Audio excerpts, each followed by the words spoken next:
Salut les investisseurs, vidéo dédiée aux options aujourd'hui. Je vais vous montrer en direct sur Interactive Broker comment vendre un cash secure put, comment faire une vente de covered call et également comment rouler une option parce que c'est quelque chose que vous m'avez beaucoup demandé dans ma précédente vidéo tuto option. Donc je vais vous montrer comment rouler une option de deux façons différentes. Vous verrez, on peut faire soit directement en un ordre avec deux jambes différentes, soit en deux étapes. Je vous montrerai tout ça dans cette vidéo. Ce que je vous propose de faire, c'est de commencer tout de suite avec une vente de cash secure put. Bien évidemment, lorsqu'on traite les options, la première étape, c'est tout simplement de choisir un sous-jacent. Alors pour ça, il y a différents critères que l'on peut prendre. Ces critères sont propres à vous. J'aime propres critères et en faisant un petit peu ma recherche, je me suis dit que Tesla pouvait être une entreprise intéressante, surtout qu'ils vont annoncer leurs résultats prochainement, ce qui fait qu'il y a un peu plus de volatilité, et qui dit plus de volatilité dit des primes plus élevées, donc plus intéressantes pour nous, vendeurs d'options. Donc Tesla aujourd'hui, on va se rendre sur le cours de l'action pour voir à combien ça cote. Vous le voyez ici, Tesla vaut 145 $ et 3 centimes au marché. Donc j'estime qu'avec une annonce de résultats, le cours peut être volatile. Donc ce que j'aime bien faire, c'est me laisser une marge de manœuvre et aller chercher des prix d'exercice assez éloignés. Pour ça, on va se rendre sur la chaîne d'options. Alors vous avez deux façons d'y accéder, soit dans la barre de recherche, vous tapez Tesla, et ensuite sur la petite flèche ici, hop, et chaîne d'options. Ou bien lorsque vous êtes sur l'action Tesla, ici à droite, vous voyez options. Et c'est ce que je vais faire, je clique dessus, et on est maintenant, hop, je ferme ceci, sur la chaîne d'options. La chaîne d'options, qu'est-ce que c'est? C'est un tableau qui va nous montrer en temps réel, pour chaque date d'expiration et chaque prix d'exercice, le prix des options, la valeur de ces options en temps réel. Donc ici, vous avez la partie date d'expiration. On est le 23 avril au moment où je tourne cette vidéo. Et étant donné que les options expirent chaque vendredi, la prochaine date d'expiration, c'est ici le vendredi 26 avril, c'est indiqué d'ailleurs, dans 3 jours. On a également le 3 mai, le 10 mai, le 17 mai, le 24 mai, dans 31 jours, etc. etc. En général, ça peut aller jusqu'à 1 an et demi, 2 ans. Si je clique ici, on peut voir qu'on peut aller chercher des dates d'expiration, même encore plus lointaines, 16 janvier 2026, 18 juin 2026, même 18 décembre 2026, dans presque 1000 jours. Bon, nous, ce qui nous intéresse, c'est évidemment des dates d'expiration plutôt court terme, entre une semaine et 4 à 5 semaines. Pourquoi? Pour profiter un maximum de ce qu'on appelle le θ decay, c'est-à-dire la diminution de la valeur temps contenue dans l'option, qui diminue de plus en plus vite dans les 30-35 derniers jours avant expiration. Donc, la première chose à faire ici, une fois qu'on est sur la chaîne d'options, c'est de choisir une date d'expiration. Ce qui m'intéresse, c'est, comme je vous l'ai dit, entre 1 et 4 à 5 semaines. Donc par exemple ici le 17 mai 2024, dans 24 jours, ça me convient, je clique dessus, et maintenant je vais avoir ici affiché à gauche les options d'achat, qu'on appelle également call, et à droite les options de vente, qu'on appelle également put en anglais. Au milieu, nous avons tous les prix d'exercice, vous voyez, 145, 144, 143, etc. On peut naviguer comme ça dans les prix d'exercice. Je reviens un instant ici sur les options d'achat et options de vente. Option d'achat, donc comme je vous l'ai dit, c'est un call. Donc on peut acheter une option d'achat ou acheter un call. Et on peut vendre une option d'achat ou vendre un call. Et pareil pour les options de vente. On peut acheter une option de vente et acheter un put, ou bien vendre une option de vente et vendre un put. Donc je vous l'ai dit, Tesla est à 144 $ maintenant, 145 $. L'annonce des résultats approche, ce qui amène des primes intéressantes, des primes plus élevées que d'habitude, puisque suite à une annonce de résultats, vous le savez, Tesla peut grimper comme peut chuter fortement. Donc j'ai envie de me laisser une marge de manœuvre assez large, et pour ça, je vais aller choisir un prix d'exercice bien en dessous du prix actuel de Tesla. Donc je vais descendre ici dans les prix d'exercice, 130, 125, 120. Je pense que pour vraiment jouer la sécurité, je vais choisir un prix d'exercice à 110, et vous le voyez ici à droite, le delta est de moins 0,07. Ce qui veut dire que ça nous donne une indication comme quoi il y aurait environ 93% de chances que ce trade clôture en notre faveur, donc c'est-à-dire que Tesla reste au-dessus de 110 $ à expiration. Donc ce que je vais faire, c'est vendre un cash secure put, j'ai du cash disponible, on est bien dans la colonne option de vente ou colonne des puts. J'ai choisi mon prix d'exercice, 110 $, et ici on a le prix vendeur, le prix acheteur et le dernier prix auquel s'est échangée cette option. Donc une fois que j'ai choisi la date d'expiration, le prix d'exercice et que je me suis décidé à vendre ce cash secure put, je n'ai plus qu'à cliquer sur vendre. Donc ici en bleu c'est acheter, en rouge vendre, je clique sur vendre, et on a le petit récapitulatif ici à droite. Je suis bien sur une vente, vendre, un contrat pour le 17 mai 2024 au prix d'exercice de 110 $, et on est bien sur un contrat de vente, un contrat de put.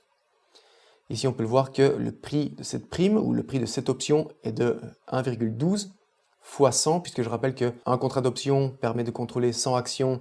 Donc ici, le prix indiqué 109, vous voyez, ça bouge sans cesse en fonction du sous-jacent, donc en fonction de l'action de Tesla. Ici, vous le voyez, maintenant c'est 1,11, donc ça veut dire que fois 100, c'est 111 $. C'est la prime, c'est le prix de cette option. Ici, vous avez les indications sur la perte maximale. La perte maximale, c'est quoi? Eh bien, c'est si jamais on a assigné et que Tesla chute et disparaît de la circulation, c'est-à-dire tombe à zéro, ben dans ce cas-là, la perte la plus grosse que l'on peut encaisser, c'est 10 851 $. On a également le break-even, c'est 108,90 $, c'est le prix d'exercice moins la prime perçue. Et le max return, vous le voyez, c'est 108 $. Pourquoi 108 $? Ben parce que ça a encore bougé. C'est le prix de l'option, c'est le gain maximum que l'on peut avoir en vendant ce cash Secure Put. Donc, encore une fois, je vérifie que je suis bien sur une vente d'un contrat pour le 17 mai 2024 au prix d'exercice de 110 $. C'est bien un contrat de vente, donc un contrat de put. Une fois que j'ai tout vérifié, eh bien je clique sur ordre. Et ici, on a notre ticket d'ordre. Donc je passe toujours mes ordres en ordre limite et je vais me positionner entre le bid et ask, entre l'offre et la demande. Ici, on peut voir que c'est 105, 107. Vous voyez, hein, la prime est en train de baisser. Pourquoi? Eh bien parce que le sous-jacent ici, Tesla, est en train de grimper. Et si maintenant Tesla venait à chuter, eh bien le prix de l'option, le prix de cette prime augmenterait. Donc ordre limite, je vais me positionner entre les deux, entre 1,05 et 1,07. Donc ici, je vais mettre 1,06. Et une fois que c'est fait, et que je sais que je veux passer cet ordre, je clique sur ordre de vente. L'ordre a été envoyé. Et maintenant, on n'a plus qu'à attendre que l'ordre passe. Alors bien entendu, comme je vous l'ai dit, l'action Tesla bouge sans arrêt. Donc parfois, il faut peut-être réajuster de quelques centimes notre ordre limite. On va voir si cet ordre passe. S'il ne passe pas dans quelques secondes, ou au maximum une minute, eh bien on va aller modifier le prix limite de cette option. Donc je patiente un petit peu, on se rejoint dans quelques instants. On se retrouve, Tesla ne fait que grimper, hein, vous voyez maintenant c'est 146 $. L'ordre n'est donc pas passé. Je vais cliquer ici sur ordre et transactions, et on va se rendre sur la page des ordres en attente. Et vous le voyez ici, en effet, on a un ordre en attente. L'ordre a été envoyé mais n'est pas encore passé. Donc je vais cliquer sur les trois petits points et je vais modifier. Et vous voyez en effet, j'ai passé un ordre à 1,05 et maintenant l'offre et la demande est de 1,05, 1,02. Donc je vais réajuster en baissant un petit peu mon ordre limite. On va le baisser à 1,04. Hop.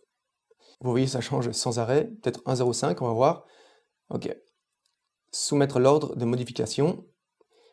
L'ordre a été envoyé et puis maintenant on patiente un petit peu. Et vous pouvez faire ça bien jusqu'à ce que l'ordre passe. Comme ça vous permet de grappiller quelques dollars sur votre transaction. Et voilà, vous voyez, votre ordre a été exécuté. Donc super, ça a disparu de mes ordres en attente. Et maintenant, lorsque je me rends sur mon portefeuille, qu'est-ce que je vois? Eh bien, que j'ai une option Tesla en portefeuille. C'est bien mon option Tesla qui clôture le 17 mai 2024 avec un prix d'exercice de 110 $. Et on est bien sur un put.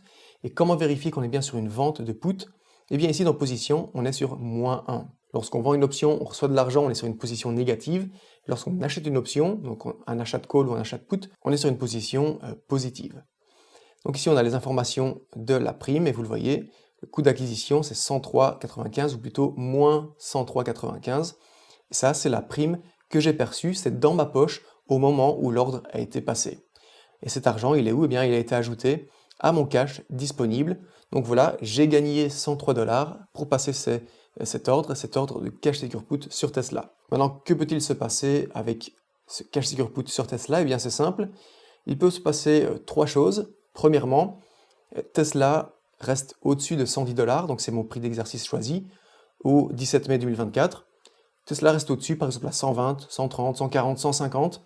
Bien dans ce cas-là, il ne se passe rien du tout, l'option clôture toute seule. Je n'ai plus d'option Tesla en portefeuille et on n'en parle plus, j'ai gagné 103,95 $. Maintenant, la deuxième chose qui peut se passer, c'est que après l'annonce de résultats, Tesla chute fortement.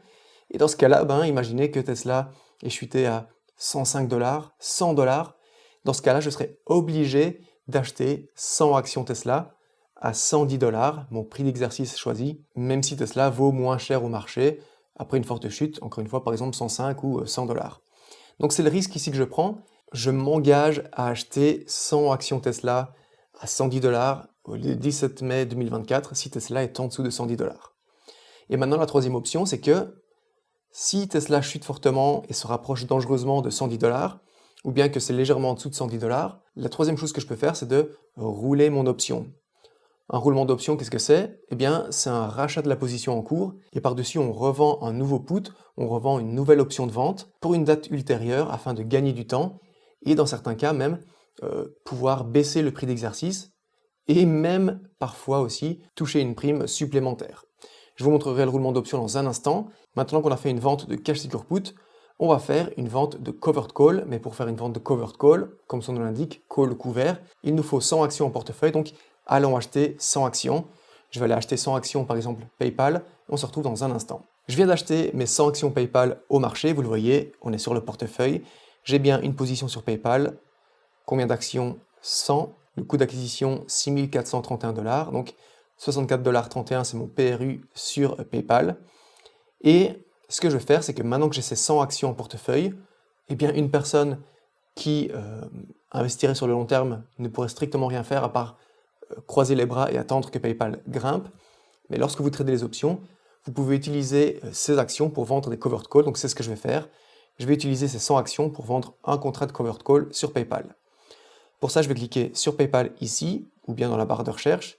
Je vais me rendre sur la chaîne d'options et on va aller regarder les options qui pourraient être intéressantes à vendre. Donc encore une fois, la première chose à faire, c'est de choisir une date d'expiration. On est le 23 avril, je vais choisir une date d'expiration dans un mois, par exemple le 24 mai 2024. Je clique dessus et je vais descendre ici pour aller dans les prix d'exercice plus haut que mon PRU. Évidemment, je n'ai pas envie de vendre un call en dessous de mon PRU qui est de 64,30 $ environ. Ça n'aurait aucun sens ici d'aller vendre des calls à 62 ou 63 par exemple, parce que si PayPal est au-dessus de 62 ou 63 à expiration le 24 mai, je serai dans l'obligation de revendre à ce prix-là. Et à ce moment-là, eh bien, je prends une moins-value. Ce n'est évidemment pas le but. Donc je vais aller choisir un prix d'exercice au-dessus de mon prix de revient unitaire. Étant donné que PayPal va également annoncer ses résultats, peut-être qu'un prix d'exercice 3, 4, 5 $ au-dessus peut être intéressant en cas de forte hausse de PayPal. Comme ça, non seulement je pourrais prendre une prime, mais également une plus-value si maintenant je venais à vendre mes actions. Donc par exemple, ce qui peut être intéressant, c'est un prix d'exercice ici à 68 $. J'ai choisi ma date d'expiration, mon prix d'exercice 68, et on va regarder les primes ensemble. On est autour des 2,20, 2,25, 2,27. Donc je vais cliquer sur vendre. On est ici sur le résumé de cette transaction. On est bien sur une vente d'un contrat pour le 24 mai 2024 à 68 $ de prix d'exercice, et c'est bien une option d'achat ou une option de call. Ce que je vais faire maintenant, c'est que je vais cliquer ici sur ordre. On a ici un petit récapitulatif. Je vais voir le spread 2,21, 2,26. Donc je vais me positionner entre les deux, par exemple à 2,23. Donc x 100, 223 $, c'est le prix de ce call. C'est le prix de cette option ici en particulier. Et une fois que je suis sûr que je veux passer cet ordre, je vais cliquer sur ordre de vente. Et puis on patiente, l'ordre a été envoyé. Et on va patienter quelques secondes pour voir si l'ordre va être transmis, s'il va être validé. Sinon, on ira à nouveau dans les transactions et on jouera avec le prix limite. Donc je vais cliquer sur ordre et transaction. On peut voir ici dans les ordres, j'ai ce call sur PayPal. Vous voyez, submitted, mais il n'est pas passé. 3 petits points, modifié. Et en effet, le spread, maintenant, on peut voir qu'il est de 2,18, 2,25. Je vais le baisser un petit peu, parce que moi j'ai mis à 2,23.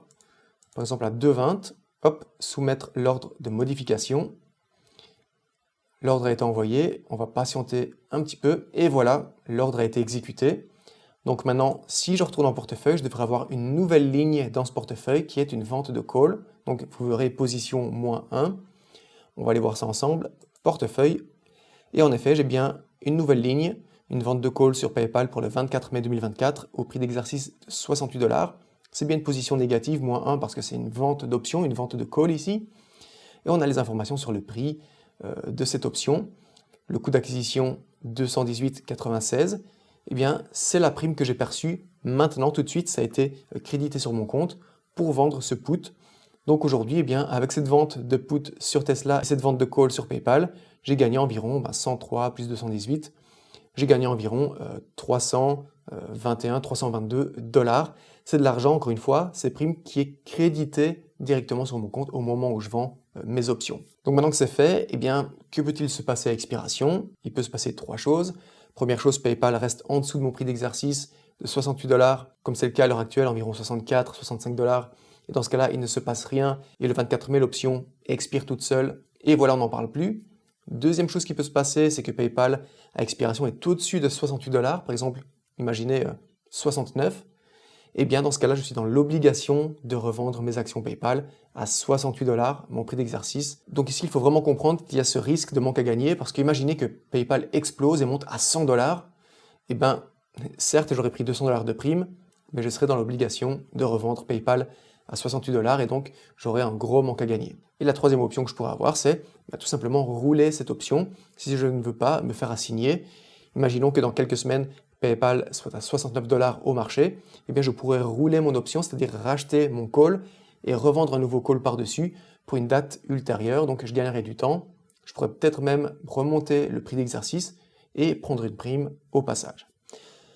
Maintenant qu'on a vu les cash secure put, les covered call, on va voir comment rouler une option de deux façons différentes. Pour vous montrer ce roulement, le plus simple, c'est d'avoir une position qui expire prochainement, et avec la magie du montage, on se retrouve ici avec une position sur PayPal, vous le voyez, une vente de put à 64 $ pour dans quelques jours, dans 3 jours exactement, le 26 avril 2024. Cette vente de put a un prix d'exercice de 64 $, et si on clique sur PayPal, vous le voyez, PayPal vaut 64 $ et 22 centimes au marché, et ça bouge pas mal, donc j'ai un petit peu peur ici que PayPal chute de quelques centimes et à expiration, dans 3 jours, soit en dessous de 64 $, et que je ne sois dans l'obligation d'acheter 100 actions PayPal à 64 $. Donc ce que je vais faire, c'est que je vais rouler mon option et je vous montre comment faire. Je retourne sur le portefeuille. Donc ce que j'ai ici en portefeuille, c'est bien, retenez la date et le prix d'expiration, un put à 64 $ pour le 26 avril. Donc, ce que je vais faire, c'est que je vais me rendre sur la chaîne d'options PayPal et on va aller racheter ce put. Je clique sur PayPal, options. Je vais aller sélectionner ce put que j'ai en cours en portefeuille, donc c'est le 26 avril, 64 $, et plutôt que de cliquer sur vendre, je vais cliquer sur acheter. Ici, j'ai la première jambe de cet ordre. Comment se passe un roulement d'options? En premier lieu, on rachète le put en cours et on vient revendre un put par-dessus. Donc, je rachète ici, hop, on voit acheter un put 26 avril 2024 à 64 $, c'est bien ça. Je vais racheter mon put que j'ai en cours en portefeuille et par-dessus, je vais venir revendre un nouveau put. Donc, on va laisser cette jambe ici sur le ticket d'ordre et on va aller choisir une nouvelle date d'expiration, un nouveau prix d'exercice et on va rouler l'option. Je vais aller chercher plutôt dans 2-3 semaines, donc par exemple une date d'expiration le 17 mai 2024. Je clique dessus et rappelez-vous, ça me coûtait 70 centimes environ de le racheter. Hein. Si je clique ici, vous le voyez, 76 $. PayPal, avec les résultats qui arrivent, pourrait peut-être chuter un petit peu, donc je vais essayer de baisser mon prix d'exercice. Je ferme ceci. Donc je vais aller chercher un prix d'exercice plus bas, par exemple 60 au 17 mai, avec prix d'exercice 60 $. Les options tournent autour des 1,60 $, 1,64 $, ce qui peut être intéressant puisque ici non seulement je vais rouler, gagner du temps, baisser mon prix d'exercice et en même temps prendre une prime. Donc 17 mai 2024, prix d'exercice 60 $, cette option m'intéresse, je vais la vendre, je vais cliquer ici sur vendre et vous le voyez, j'ai deux jambes sur ce contrat. La première jambe, c'est un rachat d'une option au 26 avril 2024 à 64 $. Donc là, je vais racheter l'option que j'ai en cours en portefeuille. Et par-dessus, je viens vendre un contrat au 17 mai 2024 à un prix d'exercice de 60 $. Et pour ça, regardez, je vais prendre crédit 83 $ de prime. Donc ici, comprenez bien ce qui se passe. Je vais non seulement gagner du temps et reporter cette option à plus tard, baisser mon prix d'exercice de 64 $ à 60 $. Donc PayPal pourrait encore un petit peu chuter et je serai safe, tout en prenant 82 $, 83 $ de prime. C'est exactement ce que je vais faire, je vais cliquer sur ordre. Ici, on peut voir que le spread est de 0,89, 0,84. Je vais passer à un ordre limite. Je vais me positionner ici, par exemple à 0,85, et je vais cliquer sur ordre d'achat. L'ordre est en cours, l'ordre va être envoyé, et on se retrouve dans quelques instants pour voir ce que ça donne. J'ai dû patienter quelques minutes parce que je suis sur compte démo, donc les ordres passent un petit peu plus lentement que sur compte réel. Mais l'ordre est passé, on a effectué notre roulement. Et regardez, souvenez-vous, on avait un put pour le 26 avril à 64 $. Et maintenant, vous le voyez, il a disparu de notre portefeuille. Il a été roulé, il a été remplacé par cette nouvelle option qui est une vente de put à 60 $ pour le 17 mai. Donc, on a gagné du temps, on a baissé notre prix d'exercice et on a pris au passage 83 $ de prime. Encore une fois, ces 83 $ de prime ont été crédités immédiatement sur mon compte. C'est à moi, j'en fais ce que je veux. Et ici, ben pareil, on n'a plus qu'à attendre le 17 mai et voir où en est PayPal. Si c'est en dessous de 60 $, je serai dans l'obligation d'acheter 100 actions à 60 $. Si c'est au-dessus de 60 $, eh bien l'option va clôturer toute seule, je n'aurai rien à faire et on n'en parle plus. Et éventuellement, si c'est proche des 60 $ ou un petit peu en dessous de 60 $, je pourrais rouler à nouveau cette option du 17 mai par exemple au, je sais pas, mi-juin ou mi-juillet, etc. Donc voilà comment vous allez pouvoir rouler une option avec deux jambes sur un seul ticket d'ordre. Si maintenant vous voulez être sûr de ne pas faire d'erreur et de ne pas sélectionner la mauvaise option sur la chaîne d'options, vous pouvez tout simplement, regardez, cliquer ici sur l'option que vous voulez rouler, 3 petits points, fermer. Vous allez fermer ici en cliquant sur ordre d'achat. Hop, l'ordre a été exécuté. Ça a coûté 1,62 $. Donc vous êtes en négatif de 162 $. Et maintenant vous allez pouvoir vendre un nouveau put pour plus tard. Par exemple, PayPal. Imaginez que ce put 17 mai à 60 $, j'aurais voulu le rouler pour juin. On va retourner sur la chaîne d'options. Hop. Donc imaginons juin, par exemple le 21 juin 2024, 60 $. Ça m'avait coûté 164 $. Imaginez que je veux juste gagner du temps et le rouler au même prix. Hop, je clique sur 21 juin, 60 $, vendre. Et ici, je vais prendre 227 $ de prime. Je passe l'ordre. On va le passer au marché pour que ça soit plus simple et plus rapide ici sur le compte démo, mais sur le compte réel. Rappelez-vous qu'on passe toujours un ordre limite. Ordre de vente. Hop, l'ordre est en cours. Voilà, l'ordre a été exécuté. Et si maintenant je retourne sur le portefeuille, eh bien vous voyez, ce put à 60 $ que j'avais pour mai est aujourd'hui roulé au 21 juin. Donc ici, plutôt que de le faire en deux jambes sur un ticket d'ordre, je l'ai fait en deux ordres séparés, ça ne change rien. C'est juste qu'en faisant ça, par sécurité, vous êtes sûr de fermer le bon contrat et d'ouvrir un nouveau contrat par-dessus. Si je vous montre ça, c'est parce que ça m'est déjà arrivé, enfin c'est déjà arrivé à des membres du programme OLT, mon programme option. D'ailleurs, vous retrouverez le lien ici en dessous dans la description. Ils ont essayé de rouler des options en présélectionnant avant sur la chaîne d'options leur options en cours qu'ils avaient en portefeuille, et malheureusement ils se sont trompés soit de date d'expiration ou bien de prix d'exercice. En fait, ils ont roulé un contrat qu'ils n'avaient pas, donc ils se sont retrouvés avec des positions supplémentaires en portefeuille sans avoir pu rouler. Donc voilà, si vous n'êtes pas serein de pouvoir rouler votre option en deux jambes sur le même ticket d'ordre, faites comme je viens de vous montrer. Vous clôturez d'abord le put ou le call que vous avez en portefeuille, vous le fermez et vous en ouvrez un autre par-dessus. Vous le faites en deux temps si ça vous amène plus de tranquillité d'esprit. Donc voilà, j'espère que cette vidéo vous aura été utile. Si c'est le cas, je vous invite à laisser un gros pouce bleu ainsi qu'à vous abonner si ce n'est pas encore fait. Vous retrouverez dans la description le courtier que j'utilise, Interactive Broker, pour trader les options. Et vous retrouverez également mon e-book complètement gratuit sur le trading d'options qui va vous permettre d'en savoir un petit peu plus sur ma stratégie en bourse. Les amis, si vous avez des questions sur les options, n'hésitez pas à m'envoyer un email, à les mettre ici en commentaire, à me contacter sur Instagram. Je vous répondrai avec grand plaisir. Et en attendant la prochaine vidéo, je vous dis salut, ciao ciao.